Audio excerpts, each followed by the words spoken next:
India मुफ्ती में एक case किया गया है, अलगाववादी नेता को वीडियो शेयर किया है। पीडीपी का हमेशा इतिहास क्या है? पीडीपी हमेशा पीडीपी का हम जो ओरिजिन है, जहां से इनका बर्थ है, वो यही शोषेबाजियों से है। लेकिन एक वक्त था कि पहले इनके शोषे चलते थे, लोगों को गुमराह करने की कोशिश करते थे और उससे वोट बैंक वोट लेते थे। अब वक्त बदला है और मुझे लगता है कि इल्तिजा जी को इन चीजों को अवॉइड करना चाहिए और इन चीजों में नहीं पड़ना चाहिए। और क्योंकि पीडीपी सरकार में रही है, 2 बार रही है और उनकी भी जिम्मेवारी बनती है। अगर बाकी लोगों की जिम्मेवारी बनती है कि जम्मू कश्मीर के हालात ठीक हों, अपना भाईचारा मजबूत हों, तो इनका भी फर्ज बनता है। लेकिन अगर पीडीपी जम्मू कश्मीर में दोबारा वापस आना चाहती है तो मैं पीडीपी को यही कहूंगा, एक सलाह दूंगा कि आप मुद्दों पे बात करिए, ये सेंटीमेंट्स पर बात जाइए या लोगों को उनके भावनाओं से मत खेलिए। अब अगर आप मुद्दों पे बात जाएं तो पीडीपी को सबसे पहला सवाल हम यही पूछते हैं कि बीजेपी के साथ मिलकर आपने ये स्टेट क्यों तोड़वाया?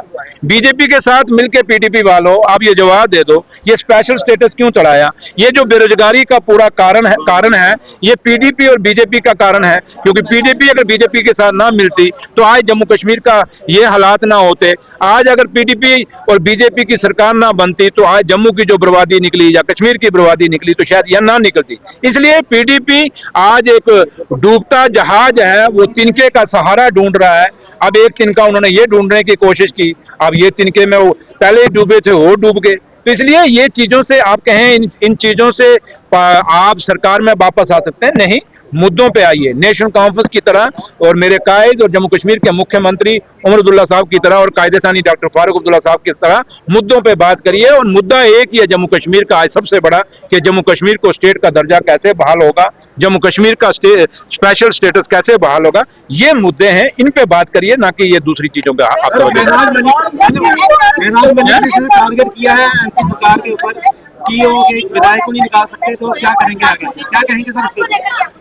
आप उनको मेरे पास भेज दीजिए, अगर कोई उनका जेन्युइन इशू होगा जरूर कंसीडर किया जाएगा। चौधरी साहब क्या कहेंगे? अब महराज मलिक ने कहा है कि पीएसए नहीं हटा सकी नेशनल कांग्रेस सरकार, तो आम लोगों की राय कैसे लाएंगे सामने, क्या प्रोग्राम? आप मुझे बताएं जम्मू कश्मीर में प्रायोरिटीज क्या हैं? जम्मू कश्मीर का लोग क्या चाहते हैं? जम्मू कश्मीर का नौजवान क्या चाहता है? जम्मू कश्मीर का किसान क्या चाहता है? जम्मू कश्मीर का मजदूर क्या चाहता है? जम्मू कश्मीर का इंडस्ट्रियलिस्ट क्या चाहता है? जम्मू कश्मीर का व्यापारी क्या चाहता है? जम्मू कश्मीर के जो आम बेरोजगार बच्चे हैं वो क्या चाहते हैं? जम्मू कश्मीर में कितने मुद्दे हैं? पानी है, बिजली है, स्कूल है, सड़कें हैं, क्या क्या है? तो क्या जम्मू कश्मीर जहां आप बोल रहे हैं, क्या जम्मू कश्मीर यहीं अटक के रह गया? क्या यही है? पहले सुनिए, वो पहले सुनिए। जम्मू कश्मीर, आप एक जर्नलिस्ट हैं, बहुत सीनियर जर्नलिस्ट हैं, और मुझे लगता है आपको सवाल जम्मू कश्मीर के लोगों पे पूछिए। एक बात थी, खत्म हो गई, एक आदमी को जमानत मिल गई, वो बाहर आ गया, उसको शुक्रिया करना चाहिए हिंदुस्तान के जुडिशरी का, जिसका हमेशा हमें फख्र है।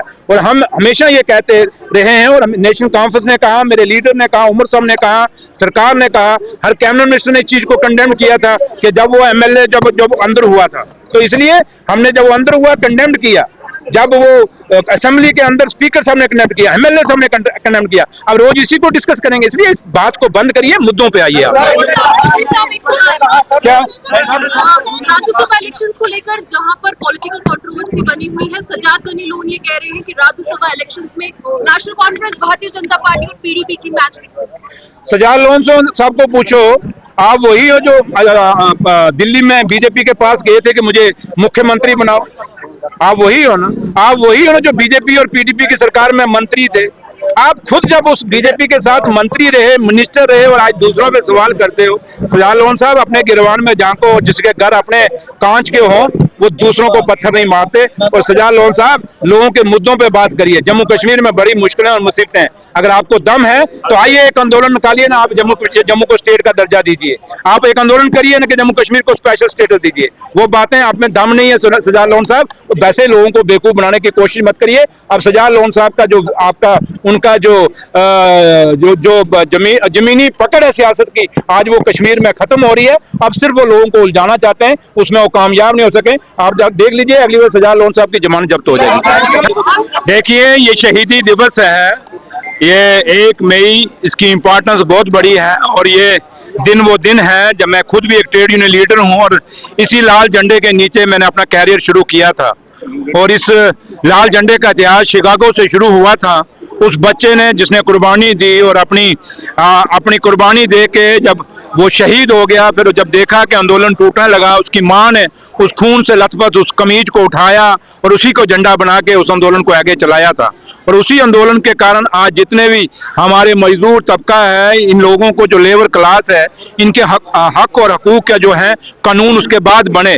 और आज जम्मू कश्मीर की उमर अब्दुल्ला सरकार ने भी जम्मू कश्मीर की लेबर क्लास के लिए, मजदूरों के लिए अलग अलग कानूनों में बदलाव लाया है। और हमेशा हमसे पहले भी जो सरकारें रही उन्होंने बदलाव किए, चाहे वो दिल्ली में रही, चाहे वो जम्मू कश्मीर में रही, और आज भी जो हमारी उमर अब्दुल्ला सरकार है और उसने भी काफ़ी यहाँ बदलाव लाए। और दिल्ली के अंदर भी मजदूरों के जो कानून हैं, जो लेबर क्लास के कानून हैं, काफ़ी सारे बदलाव आए हैं। लिहाजा आज का जो ये दिन था, मैं ये लोग जो लेबर क्लास आई थी, इनके मसले मसाइल हैं, चाहे वो इंडस्ट्रियों में लेबर हैं, उनके यही कहना है कि इंडस्ट्रीज जो बाहर के आते हैं हम लोगों को, लोकल लोगों को नहीं लेते। अगर लेते हैं तो ये रातों रात जब अपने इंसेंटिव लेके फैक्ट्री को जब बंद करते हैं तो हमारी सुबह छुट्टी कर देते हैं। तो इन चीज़ों की कहीं ना कहीं हमने काफ़ी सारी चीज़ें सुधार लाई हैं। और जो यहाँ के हमारे प्रोविंशियल प्रेसिडेंट है, नेशनल कॉन्फ्रेंस जो हमारी एफिलिएटेड विंग है, स्टेट सेंट्रल लेबर यूनियन, उसका जो हमारे प्रोविंशियल प्रेसिडेंट है ठाकुर नार सिंह जी, उन्होंने ये पूरा आज यहाँ पे शेर कश्मीर भवन में प्रोग्राम किया, जिसमें हमारे एडिशनल जनरल सेक्रेटरी जनाब अजय सरोत्रा साहब, हमारे प्रोविंशियल प्रेसिडेंट रतनलाल गुप्ता साहब और सेक्रेटरी शेख बशीर साहब और बाकी जितने भी नेतागण आपने देखा यहाँ पे आए और ये लेबर क्लास आई, इनसे गुफ्तगू की, इनसे बातें की। अब इनका मोमेंटम आया है और मैं अपने ऑफिसरों को बुलाऊंगा। मैं एक दिन अपनी जो हमारी ये लेबर यूनियन है इनको भी बुलाऊंगा और दूसरी जो स्टेट की लेबर यूनियन है मैं उनको भी बुलाऊंगा। एक ज्वाइंट मीटिंग करेंगे, जो भी मसले इनके हैं उनको हल करेंगे। मकसद एक ही है, क्योंकि उमर साहब का भी हमेशा यही कहना है, आपने भी असेंबली में सुना होगा उमर साहब का भाषण, जब भी वो बात करते हैं और जम्मू कश्मीर की लेबर क्लास के लिए, इन मजदूरों के लिए हमेशा फिक्रमंद हैं और यही कहते हैं कि इन लोगों के जो हक हुकूक हैं उनकी रक्षा की जाए, उनकी हिफाजत की जाए। इसको लेके आप क्या कहेंगे, क्योंकि 5 घंटे आप सबको मुबारकबाद। अब आप लोग भी सुबह बैठा करना, वहाँ हमारी कश्मीर में इंटरव्यू लिया करना, शाम को वापस आया करना। अब आप लोग यहाँ के पत्रकार वहाँ जाएंगे, वहाँ के पत्रकार यहाँ आएंगे, अब आपस में बांट लिया करना, एक दिन आप वहाँ शिफ्ट लगा लिया करना, एक दिन यहाँ। और सबसे बड़ी बात है कि कश्मीर में ट्रेन जाना ये एक सपना था और एक सपना जम्मू कश्मीर के लोगों का पूरा हुआ है। और आप सबको मुबारकबाद, जम्मू कश्मीर के लोगों को और खास करके कश्मीर और लोगों को। सबसे बड़ा टूरिस्ट, अब टूरिस्ट जम्मू कश्मीर में और बढ़ेगा, ट्रेन से भी आएगा, क्योंकि जहाज़ों की टिकट काफ़ी महंगी हो जाती थी, ट्रेन का सफ़र थोड़ा सस्ता है और इसलिए अब फ़ायदा सबको होगा। और आप सबको इसके लिए बहुत मुबारकबाद और इसके लिए गवर्नमेंट ऑफ इंडिया का हम शुक्रिया अदा करते हैं, उनको भी मुबारकबाद। और मैं अपने चीफ मिनिस्टर जनाब उमर अब्दुल्ला साहब को भी मुबारकबाद देता हूँ, क्योंकि उन्होंने भी हमेशा इस प्रोजेक्ट को जल्दी से जल्दी चालू करने के लिए कोशिश की और हमेशा दिल्ली से बात की है।